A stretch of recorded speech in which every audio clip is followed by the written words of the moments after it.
안녕하세요. 세종몽땅부동산 대표 정진숙입니다.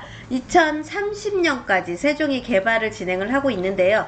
과연 어디까지 개발이 진행이 됐고, 요즘의 세종은 어떠한 현상으로 이루어지고 있고, 요즘 세종은 어떠한 모습을 하고 있을지 많은 분들이 궁금증이 있으실 것 같아서 오늘은 세종 어디까지 개발이 진행이 됐고, 세종 2024년도에는 어떠한 상황이 이루어지고 있고, 더군다나 2024년도의 분양은 어디에 언제쯤 진행이 될까 많은 분들의 궁금증이 있으셔서 제가 오늘 자료를 좀 만들어 봤고요. 그 자료 만드는 걸 토대로 해가지고서 안내를 한번 해드려 볼 테니까 제 영상 구독, 좋아요, 알림 설정 부탁드리겠습니다. 끝까지 지켜봐 주십시오.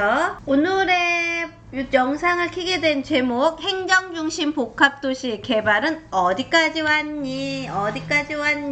이 얘기를 한번 나눠볼까 합니다. 현재 2030년까지 개발 계획이 진행이 되고 있고요. 1단계, 2단계, 3단계를 시작으로 해서 마지막 3단계가 2021년도부터 시작이 되었습니다. 그래서 2021년도 시작이 됐고 2022년도, 2023년도가 진행이 되고 있기 때문에 현재 상황에서는 어디까지 왔는지, 개발이 어떠한 상황까지 왔는지 많은 분들이 궁금해 하시고 있으실 것 같아서 얼마나 많은 상황이 만들어지고 있는지 안내를 한번 해드려 볼까 합니다. 행정중심 복합도시인 세종시의 개발의 주요 원칙의 가이드라인을 보면은요, 2030년까지 인구 50만을 목표로 해서 현재는 39만 정도가 되는 인구를 형성하고 있습니다. 행정중심 복합도시의 지속 가능성은 무한대로 있다고 보시면 될 것 같은데, 2030년까지 그동안 지구단위 계획구역이라든가 다양하게 개발이 진행되기로 했던 거는 국책사업으로 실행이 되기 때문에 사업은 뒤처짐이 없이, 뒤로 밀림 없이 무난히 진행이 잘 되고 있다고 보시면 될 것 같고요. 도시 디자인이 갈수록 더 형성이 잘 되고 있고, 형성화되고 있는 도시 디자인의 모습이 효율적으로 수립이 되면서 건물의 웅장함과 도시를 형성하고 있는 다양한 것들은 계속 진행이 잘 되고 있습니다. 그래서 행정중심 복합도시의 사업 시행은 2006년도 7월 31일부터 시작이 됐는데요. 2030년도 12월 31일을 기준으로 해가지고 지금 이렇게 특별시, 소담동, 보람동, 대평동, 가람동 해가지고서 여러 개의 군, 리, 동으로 시작이 되고 인구 50만을 목표로 했고요. 건설 호수는 총 2만 호시를 기준으로 해서 들어갔고, 기본적인 상황이나 이거는 택지개발, 택지 정보 시스템에 들어가시면 나와 있으니까요. 한번 참고해서 보시면 될 것 같습니다. 행정중심 복합도시인 세종시의 개발 호재 등과 분양 정보에 대한 이야기를 해드리고 싶은데요. 오생활권의 아파트 공급 현장에서는요, 문화재 발굴로 인해서 원래 2030년도 하반에 분양을 하기로 했는데, 2023년도 하반에 분양을 하기로 했는데 2024년도 올 하반기로 연장이 된 것 같고요. 사생활권의 공동 캠퍼스 현장입니다. 서울대나 KD 국제정책대학원과 충남대, 충북대, 한밭대, 공주대 등 6개 대학이 이미 입주 승인을 받았고요. 오는 16일부터 2차 입주기간 모집을 받음으로써 혁신 성장의 환경 및 교육 기반을 조성을 가속화할 예정이라고 보시면 될 것 같고요. 개발계획의 지역의 토지 현황은 세종시는 집가 상승률이 4년 동안에 전국 1위를 차지하고 계속 고수를 하고 있는 상황입니다. 현재는 다소 토지의 금액이 빠지면서 거래가 되고 있지만 실질적으로 아예 거래가 안 되는 건 아니고요. 조금 다소 낮은 금액으로 거래가 돼 있다 하더라도 전국적으로 아직까지는 집가 상승률을 4년째 유지하고 있는 상황이라고 보시면 될 것 같습니다. 행정중심 복합도시인 세종시에 대한 투자 이점을 한번 보신다고 하면, 경제적인 효과로는요, 분양가 상한제 지역이니까 인근 지역 대비 대전이라든가 청주보다는 분양가가 낮기 때문에 세종시라는 도시에서 분양을 받고 여기에 도시에서 삶의 질을 느끼셔도 되고요. 도시 경관의 변화가 녹지 공간이 기본적으로 50% 이상이 되어 있다 보니 아늑하고 삶의 질이 좋고요. 공기라든가 모든 삶의 자연 환경이 되게 좋은 상황이고요. 건축물을 거의 다 설계 공모를 해서 받았기 때문에 건축물이 굉장히 멋있고 건물과 조화가 굉장히 잘 이루어진 도시라고 보시면 될 것 같습니다. 공급 물량이 또 부족합니다. 세 번째로는 투자를 하실 때 우선은 공급 물량을 기준으로 해서 입주량을 기준으로 해서 부동산에 투자하시는 게 기본 원칙인데요. 인근 대전 청주의 공급 물량은요 2023년도와 2025년도가 많이 잡혀있지만 세종은 그에 비해서 공급 물량이 굉장히 많이 부족합니다. 그래서 주거용인 아파트의 투자처로는 세종만한 곳이 없다. 이러한 이야기로 투자 이점을 한번 안내를 좀 해드려 보고요. 각종 철도망이라든가 도로망은 계속 구축이 되고 있으면서 많이 사업 진행이 됐습니다. 다음에는 제가 도로망에 대한 이야기도 한번 안내를 또 해드려 볼게요. 행정중심 복합도시의 계획도시 이외의 개발 현황은요. 앞으로 지금 현재 사업 대상이 행정중심 복합도시 육생활권의 바로 맞은편에 아마 올 안으로도 지금 조만간에 공급이 될 것 같고요. 국가산업단지라든가 이러한 것들이 계속 발전이 이루어지고 있는 상태로 가시면 될 것 같고 각종 광역망이라든가 이러한 것들이 잘 형성이 되고 있다고 보시면 됩니다. 그래서 현재 세종시는요. 단지 성숙 단계로 보시면 될 것 같고요. 지구 내의 대부분 공동주택의 입주가 완료되기까지는 아직까지는 조금 멀었지만 순차적으로 진행이 되는 게 눈에 보이고요. 각종 편의시설과 상업시설로 해서 아파트가 입주된 주변의 편의시설과 상업시설은 계속 진행이 되고 있는 상태라고 보시면 될 것 같습니다. 그래서 지구의 성숙도를 보셨을 때는요. 저는 단지 성숙도로 기준으로 지금 생각이 드는데 느끼시는 분에 따라 조금씩은 다를 것 같습니다. 많이 궁금하셨죠? 행정중심 복합도시 2024년도 아파트 공급 계획안입니다. 보시면 24년도 공급 계획안이 생각보다 저도 이걸 보면서 세종시의 집값은 어떻게 될까 그게 참 많이 궁금했는데요. 분양 물량과 임대 물량으로 나누어서 보면 행복도시 안에 있는 신도시에 대한 임대 물건, 분양 물건인데요. 5-1 생활권 L9블럭이 421채 계룡건설 외에 2개 건설사가 하반기에 분양을 하고 착공을 시작을 할 것 같고요. 5-1 생활권 L1블럭의 656세대가 LH에서 사업주체가 LH에서 공공으로 분양을 할 것 같습니다. 5-1의 L12블럭의 690세대가요. 양우건설 외에 2개사가 2024년도 하반기에 민영아파트로 공급이 될 것 같고요.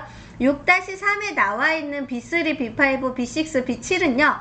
상업용지에 들어가 있는 일반적인 아파트의 도시형 생활주택이 들어가는 겁니다. 그러다 보니까 임대 물량이 평형이 작고 그렇게 형성이 되다 보니까 여기는 실질적인 주거용의 주택수라고 보기는 참 어려운 상황일 것 같습니다. 그래서 공공아파트 같은 경우는 무주택인 사람들한테만 혜택이 된다. 그렇게 계산을 해서 보시면 현재는 1943세대가 분양을 할 것 같고요.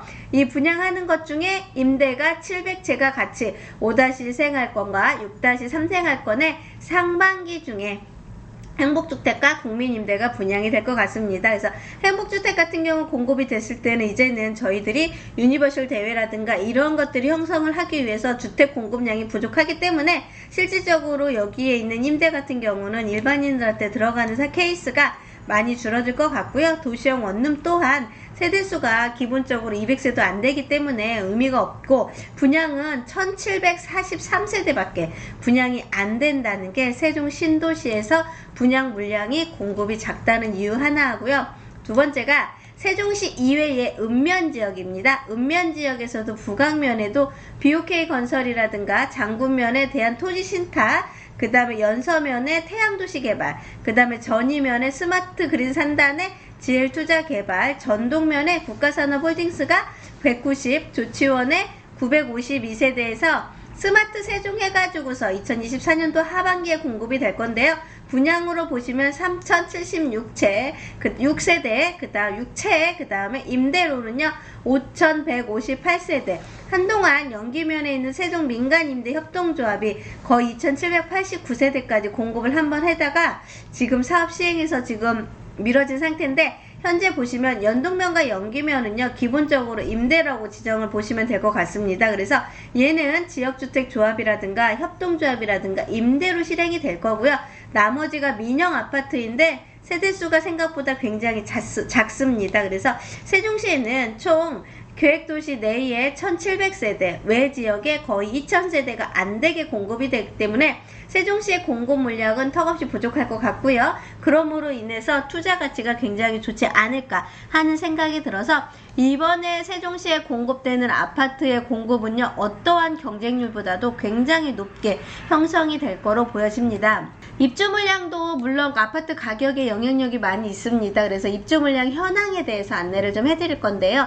지금 한참 입주를 하고 있는 산울동 세종 리첸시아 파밀리입니다. 여기 같은 경우는 지금 1월하고 7월하고 9월에 지금 6-3 생활권 입주를 할 건데요. 여기에 지금 리첸시아 파밀리 같은 경우가 지금 산울동이 이제 12월에 입주를 진행을 하고 있는 상태고요. 그 다음에 리첸시아 파밀리 주상복합 1월 예정인데, 지금 현재는 여기 주상복합 같은 경우는 입주가 1월에서 준공이 지금 미뤄진 상태다 보니 아직까지는 입주 일정이 좀 더 남아있는 상태고요. 더 자이가 산울동에서 2024년도 7월에 예정입니다. 그러면 세종시는 2024년도 상반기에 모든 물량들이 거의 입주를 하고요. 여기 밑에 있는 엘리프 세종은 세종시 이외에 조치원이라는 동네가 입주를 하기 때문에 기본적으로 세종에 입주하는 물량이 2000세대밖에는 안 되는 상황입니다. 이렇게 됐을 때 여기에 실거주 하시려는 분들도 있으시고, 실거주가 안 되시는 분들이 임대를 놓으신다고 하시더라도 실질적으로 공급 물량이 많이 줄어든 상태의 입주 물량도 상반기 중에 다 소진이 되게 된다면 2024년도 하반기에는요, 입주 물량도 없죠. 공급 물량은 진행이 되겠죠. 그렇게 되다 보면은 기존의 아파트들이 입지가 괜찮거나 상권이 좋거나 아니면 선호도가 괜찮은 지역인 경우에는요, 아파트의 가격이라든가 매수세들이 조금씩은 움직이지 않을까, 매수세들의 움직임이 조금은 일어나지 않을까 하는 생각을 좀 해봤습니다. 세종시의 아파트의 분양 물량과 입주 물량을 대략적으로 안내를 해드렸는데요. 정말로 대전이나 청주에서 봤을 때는 정말로 아쉬울 정도로의 진짜 소형입니다. 하지만 세종 같은 경우는요, 아무래도 지역적인 상황과 지역적인 현황, 그 다음에 이 논밭을 일구어 아파트 사람들을 끌고 오는 상황이 되기 때문에 전세 가격만 조금만 낮다 하면 수요가 확 몰리는 시장이 되기도 합니다. 그래서 지금 전세 가격이 낮아지고 매매 가격이 떨어지고 있는 상황에서 많은 분들의 고민과 한숨이 조금씩 늘어났던 상황은 맞는데요. 이렇게 된다 하더라도 2024년도 상반기를 지나게 되고 2024년도 하반기에 들어선다고 하면은 분양 물량에 청약을 넣어보시고, 많은 분들이 청약이 너무 길어지고 그 다음에 점수가 계속 올라가는 상황이 만들어진다고 하면 앞으로 청약보다는 기축을 사는 사람들의 상황이 많이 늘어나야 될 거로 보여집니다. 왜냐? 분양 가격도 계속 상승이 되기 때문에 기축의 아파트와 분양 가격의 차이가 없어질 거라고 보여진다고 하면 기축들의 입지가 더 좋고 편의시설이 잘 되어 있고 그 다음에 삶의 질이 더 높은 지역으로 선택지를 잡으셔야 되지 않을까 하는 생각이 들다 보니, 이제는 매수를 어느 지역으로 내가 분양만 노려볼 게 아니라 기존 지역에 입지 좋은 아파트들의 가격 하락폭이 크니 그쪽으로 선택지를 잡으셔도 방향을 한 번 정도는 전환해 보시면 좋은 투자 방향이 되지 않을까 하는 생각을 좀 해봤습니다. 세종시 개발 어디까지 왔니를 봤을 때 그동안에 계획했던 것들이 순차적으로 잘 이루어져 있고요. 도중에 문화재가 발굴이 돼서 분양이 조금씩 딜레이 되다 보니 많은 분들의 전화가 많이 오고는 있지만, 이분들도 가점이 어설프거나 경쟁률이 굉장히 높아질 건 눈에 뻔하고요.